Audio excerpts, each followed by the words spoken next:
उपकाराची फेड. एकदा एका सिंहाच्या पायात भला मोठा काटा घुसला. आपल्या दाताने तो काढण्याचा प्रयत्न सिंहाने बराच वेळ केला, परंतु तो काटा निघाला नाही. लंगडत लंगडत तो एका मेंढपाळाकडे गेला. सिंह आपल्या जवळ येत आहे हे पाहून तो मेंढपाळ खूप घाबरला, परंतु त्याला ठाऊक होते की तो जर पळून जायचा प्रयत्न करेल तर सिंह त्याला एका झेपेतच पकडेल.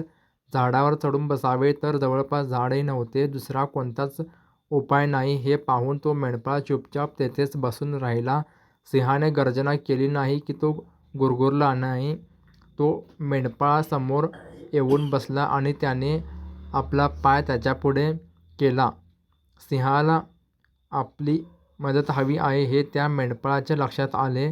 त्याने सिंहाच्या पायातील काटा काढला. सिंह जसा आला होता तसाच तो जंगलाकडे निघून गेला. काही दिवसांपूर्वी राजवाड्यात चोरी झाली होती.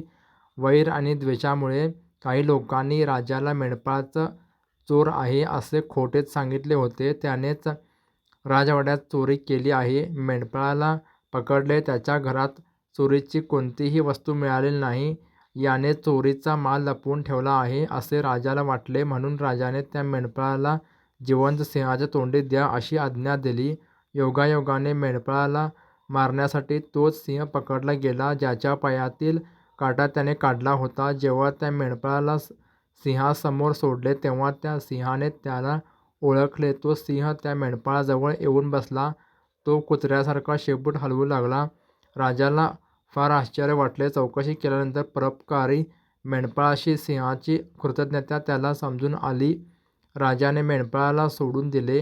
सिंहासारखा भयानक पशुही आपल्यावर ज्याने उपकार केले असतील त्याचे उपकार विसरत नाही. माणूस असूनही जो केलेले उपकार विसरतो तो पशुपेक्षाही हीन असतो.